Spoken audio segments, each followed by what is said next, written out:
నేను మీ జాహ్నవి.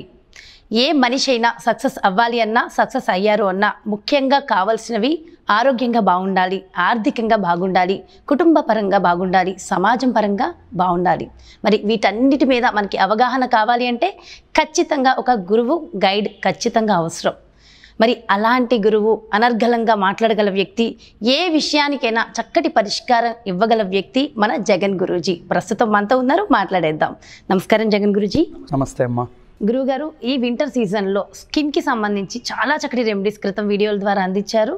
అదేవిధంగా అలాంటి సమస్య, జుట్టుకి సంబంధించిన సమస్య చాలా ముఖ్యం. అందులోనూ ఈ రోజుల్లో మామూలు సీజన్స్లో కూడా హెయిర్ ఊడిపోతుంది.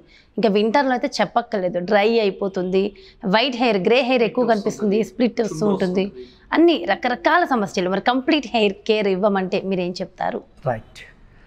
సో సుమన్ టీవీలో నా యొక్క రెమెడీస్ అనండి, ట్రీట్మెంట్స్ అనండి, ప్రవచనాలు అనండి వింటున్నటువంటి అందరికీ, ముఖ్యంగా మహిళలకి అత్యంత ముఖ్యమైనటువంటివి.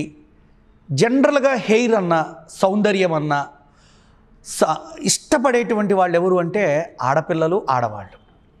అది ఎంత గ్రామంలో పుట్టినా, ఎంత పల్లెటూరులో పుట్టినా, ఎంత పాష్ కాస్మో సిటీస్లో పుట్టినా, హైటెక్ సిటీలో పుట్టినా, బ్యూటీ అన్నది ఒక మనిషి యొక్క ఆసక్తి, అభిలాష. అటువంటి సౌందర్యాల్లో కేశ సౌందర్యం అనేది మనకు ఆయుర్వేదంలో ఒక భాగం. కేశములు, జుట్టు సౌందర్యంగా ఉండాలి అంటే ఎన్నో ఉన్నాయి, ఒక్కొక్కటి చెప్పుకుంటే వెళ్తా. ఎప్పుడు ఏది కవర్ చేసి వీళ్ళు ఎలా చూపిస్తారో అలా స్వీకరించండి అమ్మ. ప్రొఫెషనల్గా ఏదో ఒక డాక్టర్గా, ఏదో ఒక మంచి ప్రవచనకర్తగా నేను చెప్పను.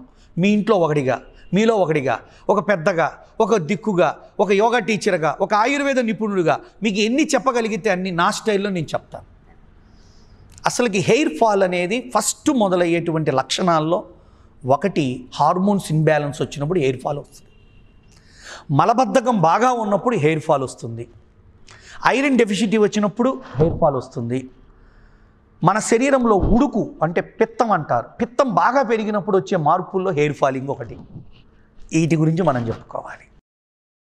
ముఖ్యంగా చలికాలం హెయిర్ బిరుసుగా అయిపోద్ది. మీరేం చేయలే, కాలం వల్ల వచ్చే పిడస బిగుతుగా రఫ్గా ఉంటుంది. మరి నాకు కూడా జుట్టు ఇలా ఉంది, మీరు చూస్తుంటారు.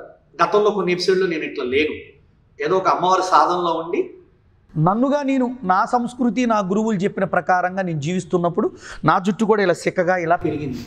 మా భార్య కూడా అంటుంది, నీ జుట్టు బిరుసుగా ఉంటుంది, నువ్వు సరిగ్గా కేర్ తీసుకోవట్లేదు. బహుశా వాళ్ళకి అర్థం కానిది ఏంటంటే, మీకు కూడా చాలామందికి అర్థం కానిది, సరిగ్గా చూసుకోక కాదు, కాలం ప్రకారంగా మన జుట్టు బిరుసు రావటము, బాగా పెడసగట్టడము, చిక్కుపడటము, ముఖ్యంగా హెయిర్ చివర స్ప్లిట్స్ వస్తుంటాయి. ఈ సీజన్లో స్ప్లిట్స్ రావటము మరియు చుండ్రు రావటము, ఇవన్నీ కాలానుగుణంగా శరీరంలో వచ్చే మార్పుల వల్ల వచ్చేటువంటి మార్పులు మన కేశంలో అంటే జుట్టులో కూడా వస్తూ ఉంటాయి. మూడవది, జుట్టు రాలిపోతుంది గురువుగారు. ఎస్, చలికాలం మొదలవగానే వచ్చే పెద్ద మార్పుల్లో ఇంతకుముందు ఎప్పుడు లేదండి అనుకుంటూ మనం బాధపడుతుంటాం. డబ్బులు పోయినా బాధపడని వాళ్ళు చాలామంది ఉన్నారు.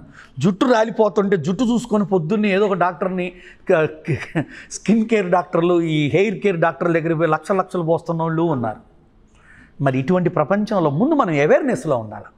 ఏమండి అవేర్నెస్ అంటే, కాలానికి తగ్గ జీవనం, ఆహారం మనం తెచ్చుకోగలిగితే ఆటోమేటిక్గా మన చర్మము, మన స్కిన్ ఆర్ హెయిర్ కేర్ అనేది జరుగుతుంది. ఇంకా చెప్పాలంటే ఈ కాలానికి తగ్గట్టు మన గోళ్ళు కూడా పిడసబడతాయి, అంటే బాగా టెంపర్ వస్తాయి, చిట్లుతుంటాయి, గోళ్ళలో చాలా చేంజెస్ వస్తుంటాయి. ఇలా మనం ఎన్నో ఎపిసోడ్లో ఎన్నో తెలుసుకుందాం. మరి ఈ కాలంలో జుట్టుకు సంబంధించినటువంటి మంచి కేర్లో నేను 4 వాటర్స్ చెప్తా మీకు. అందులో ఫస్ట్ వాటర్ ఏంటంటే, మొన్ననే నాకు నా శిష్యుడు కూడా ఒకడు పంపించాడు. రైస్ వాటర్ అని అమెరికాలో ఒక బాటిల్లో నింపి అమ్ముతూ ఉన్నారు. దాని విలువ 1200 రూపాయలని చెప్పి, ఆ డేటా అంతా కూడా నా ఫోన్లో ఉంది. మీరు ఎవరైనా ఫోన్ చేసినప్పుడు ఆ ఏ షాపులో ఎట్లుంటాయి ప్యాకింగ్ అన్నీ ఫోటోలు, వీడియోలు పంపుతాం మీకు. రైస్ వాటర్ అనగానే మనందరికి గుర్తుకు రావాల్సింది ఏంటంటే, పల్లెటూరులో మనకి జనరల్గా ఇళ్లలో చూడండి, మొక్కలకి కోడిగుడ్డు పగలగొట్టినప్పుడు ఆ సొన తీసుకున్నాక పెంకులేస్తారు. అలానే బియ్యం గడిగిన నీళ్లు వారుస్తారు. చాలామందికి ఇది అనుభవం ఉండి ఉంటుంది. చూడండి, కొంచెం జాగ్రత్తగా వినండి. ఫస్ట్ బియ్యాన్ని నార్మల్గా కడగండి. ఎందుకు దానిపైన ఉన్నటువంటి కెమికల్ కానీ డస్ట్ కానీ ఏదైనా ఉంటే పోవటం కోసం. తర్వాత సరిపడ నీళ్లు పోసి ఒకసారి బాగా ఇట్లా రుద్ది 1 గంట సేపు అట్లా వదిలేయండి. ఆ నీళ్ళని ఒక స్ప్రేయర్లో ఇట్లాంటి స్ప్రేయర్లో వేసుకొని దాన్ని గనక మనం జుట్టుకి ఇలా స్ప్రే చేసి కాసేపు వదిలేసి స్నానానికి పోవచ్చు. ఇలాంటి వాటర్స్లో first water is called rice water అన్న. అంటే ఏంటి రైస్ వాటర్ అంటే? గంజి కాదండి, రైస్ వాటర్. గంజి కూడా తలగబెడతారు, గంజి తలగబెట్టచ్చు. బాడీలో బి కాంప్లెక్స్ అనే విటమిన్స్ తగ్గినప్పుడు వాడచ్చు. న్యూరోథెరపీలో బ్లాక్ సీడ్ గ్రేప్స్ జ్యూసు గంజి కలిపి తాగితే నరాల మీద బాగా పనిచేస్తుంది. ఇవన్నీ మనం రాబోయే ఎపిసోడ్లో చాలా అద్భుతంగా చెబుతాం మీకు. ఈరోజు మనం రైస్ వాటర్ గురించి మాట్లాడుకుంటున్నాం. ఈ రైస్ వాటర్ని కనుక మనం హెయిర్కి బాగా లోపలికి ఇట్లా అంతా తీసి స్ప్రే చేసి 1 గంట సేపు, మ్యాక్సిమం 1 అరగంట, అంతకంటే అవసరం లేదు. ఆ హెయిర్ అంతా తడి అయిపోయి ఉండాలి. అలా అని మళ్ళీ మనం దాన్ని గుడ్డ కట్టకూడదు. కాసేపు అట్లా కూర్చొని తర్వాత రైస్ వాటర్తో తడిచిన తలని మామూలుగా మనం స్నానం చేస్తాం. ఇప్పుడు మరి తలని స్నానం చేయాలి, ఎందుకంటే తౌడు అన్నీ ముడి బియ్యం.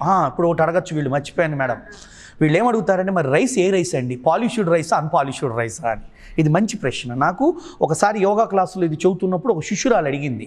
కరెక్ట్, ఇది 100% ముడి బియ్యము, అనగా సింగిల్ పాలిష్డ్ లేదా వైట్ రైస్ వాడకూడదు, పాలిష్డ్ రైస్ వాడకూడదు.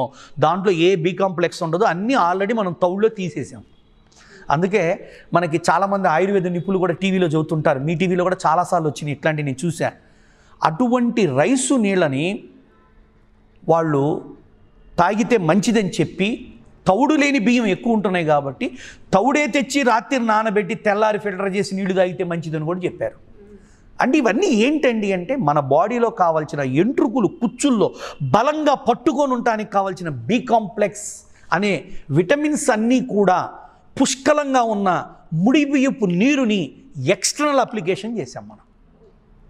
అదే ఇంటర్నల్గా కూడా చేయొచ్చు. ఆ బియ్యం మంచి అయి ఉండాలి, పెస్టిసైడ్స్ ఉండకూడదు. అటువంటి మంచి బియ్యము కడగటం ద్వారా వచ్చిన నీళ్ళని రోజు తాగగలిగితే, ఇప్పుడు ఇవాళ బెంజికాలు తిరిగేటువంటి అమెరికన్స్ గంజి తాగుతున్నారు. గంజే జీవితం అనుకున్న భారతీయులు వదిలేసి ఏవో సూపులని, రకరకాల పానీయాలని, ఏవో మోజిటోస్ అని పాశ్చాత్య కల్చర్లో పడిపోయాం, హాస్పిటల్ చుట్టూ తిరుగుతున్నాం. నెక్స్ట్ జరిగేది అదే. కావున అటువంటి నీళ్ళల్లో మొట్టమొదటి నీళ్ళు ఏమిటి అంటే రైస్ వాటర్. అలా ఇంకా 3 చెప్తాను. 1200 పెట్టి తీసుకొచ్చుకున్నారు. అన్నిటికంటే ముఖ్యమైనది మందార పువ్వులని, ఉదాహరణకు ఒక 200 ml వాటర్, ఒక 6 మందార పువ్వులు వేసి కింద గ్రీన్ది తీసేసి మందార పువ్వులు మాత్రమే బాగా మరిగించాలి. అలా న్యాచురల్గా వదిలేయాలి. ఇంకా మూత పెట్టి అది చల్లారిపోవాలి. వడగట్టి ఇట్లాంటి స్ప్రేలో వేసుకొని దాన్ని కొట్టుకోవచ్చు. డైరెక్ట్గా అప్లై చేయకూడదా? వాటర్ స్ప్రే చేస్తే ఏమవుతుందంటే మేడం, అది మీరంది కరెక్ట్, అందరిలో స్ప్రేలు ఉండకపోవచ్చు. ఇప్పుడు వచ్చేటువంటి చాలా కంపెనీ ప్రొడక్ట్ స్ప్రేలలో ఉంటేనే కడుక్కొని వాడుకోవచ్చు.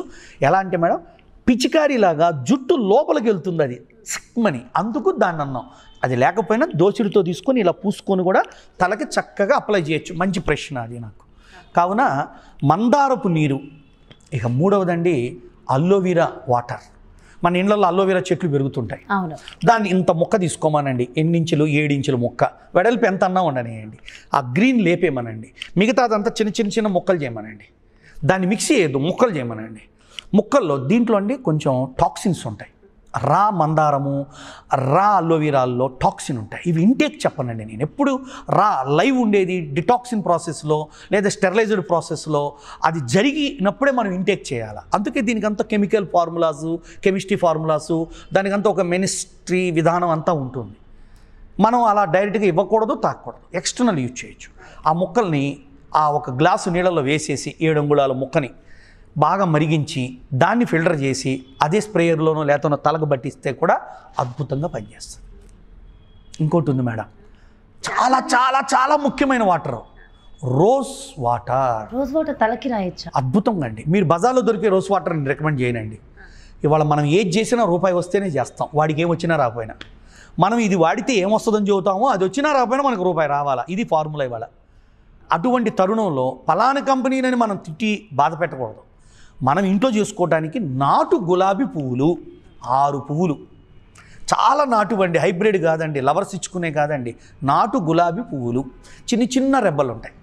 వాటిని తెచ్చి కాడలు తీసి రెబ్బలుగా తీసి చక్కగా వాటర్లో వేసి బాగా మరిగించి, అది ఎలా అయిపోవాలంటే ఆ గులాబీ రేకుల యొక్క కలర్ మారిపోయి వడలిపోయినంతగా ఉడకాల. మూత పెట్టి పక్కన పెట్టి చక్కగా దాన్ని వడగట్టుకొని చల్లారినాక స్కిన్కి చేయొచ్చు, హెయిర్కి చేయొచ్చు, ఫేస్కి చేయొచ్చు. అద్భుతమైందండి ఈ రోజు వాటర్. ఎన్నో ఫేస్ ప్యాకులకి, హెయిర్ ప్యాకులని ఇప్పుడు చెప్తాం మీకు నెక్స్ట్. ఆ ప్యాకుల్లో కలుపుకోవటానికి కూడా రోజు వాటర్ కలిపితే కూడా ఇంకా బాగా పనిచేస్తాయి. అంటే ఇది చాలా సిల్కీగా, హెయిరీగా రావటానికి కావాల్సిన ఫేస్ ప్యాకులకు ముందు మనం, ఫేస్ ప్యాకులు కాదు హెయిర్ ప్యాకులకు ముందు వాడవలసిన వాటర్ 4 వాటర్లు చెప్పుకున్నాం మేడం. 1 రోజు water, 2 aloe vera water, 3 మందారపు, 4 rice water. ఈ 4 వాటర్లో ఏది వాడినా మంచిదే. ఒకసారి 4 కలిపి ఒకదాని మీద వాడవద్దు. ఇవాళ సపోజ్ మీరు రైస్ వాటర్ స్ప్రే చేశారు లేదా రాసుకున్నారు, ఇంకో రోజు మందారపు వాటర్, లేదు ఈ 4 మీకు ఒకటి బాగా పడుతుంది వాడే కొద్ది ఏదో, అటువంటి దాన్ని ఎక్కువ మెయింటైన్ చేయండి. జనరల్గా అండి ఈ సీజన్లో అయితే మనం రోజు మార్చి రోజు ఏముందండి, ఇంట్లో రైస్ కడిగి నీళ్ళు రోజు వస్తాయి, గులాబీ పూలు వాడుకొని అయితే ఇది కాచిన తర్వాత ఒక నెల రోజులు ఉంటుందండి, వారం రోజులే బయట ఉంటుంది, ఫ్రిడ్జ్లో పెడితే నెల రోజులు ఉంటుందండి. అందుకని మన నిల్వ ఉంచే ప్రాసెస్ ఏమిటి అనే దాని మీద మనం వెళ్తే, దీన్ని కనుక మనం ఫ్రిడ్జ్లో పెట్టుకుంటే 1 వీక్, నెల రోజులు, లేకపోతే బయట ఒక వారం రోజుల కంటే ఎక్కువ ఉండదండి. అయితే గురూజీ ఇక్కడ రైస్ వాటర్కి సంబంధించి చిన్న డౌట్ జనరల్గా అందరికీ వచ్చేది, ఇప్పుడు అందరం పాలిష్డ్ రైస్ తింటున్నాం, సో దీనికోసం మాత్రం అన్పాలిష్డ్ కావాలి కాబట్టి ఒకవేళ అవి మాత్రమే కొన్ని నానబెట్టుకుని ఆ వాటర్ వాడాలనుకునే వాళ్ళు కూడా ఉంటారు. అప్పుడు ఎన్ని బియ్యం నానబెట్టవచ్చు? నాకు తెలిసి ఒక గుప్పిడి బియ్యం సరిపోతుంది చేసుకొని చక్కగా వాటర్ ఒక 1/2 లీటర్ వేసి చక్కగా కాసేపు బాగా వేడి నీళ్లు పోసి వదిలేయమనండి.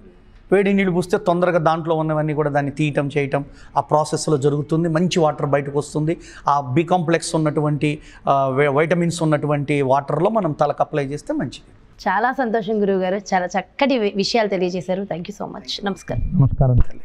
చూసారు కదండి, మరి హెయిర్ ఆరోగ్యంగా ఉండాలి అంటే ఎస్పెషల్లీ ఈ వింటర్ సీజన్లో ఎలాంటి కేర్ తీసుకోవాలనేది గురూజీ ఎంత ప్రాక్టికల్గా ₹1 ఖర్చు లేకుండా ఎంతో చక్కటి రెమెడీస్ అందించారు కదా. మరి ఖచ్చితంగా అందరూ పాటిద్దాం, ఆరోగ్యంగా ఉందాం. మరో చక్కటి వీడియోతో మళ్ళీ మీ ముందుకు వచ్చేస్తాను. నమస్కారం. మరి అదేవిధంగా మీకు చాలా రకాల సందేహాలు ఉంటాయి కదా, గురువుగారిని సంప్రదించాలని, గురువుగారితో మాట్లాడాలని అనుకుంటే ఖచ్చితంగా క్రింద డిస్ప్లే అవుతున్నటువంటి నెంబర్స్కి మీరు కాంటాక్ట్ అవ్వచ్చు. నమస్కారం.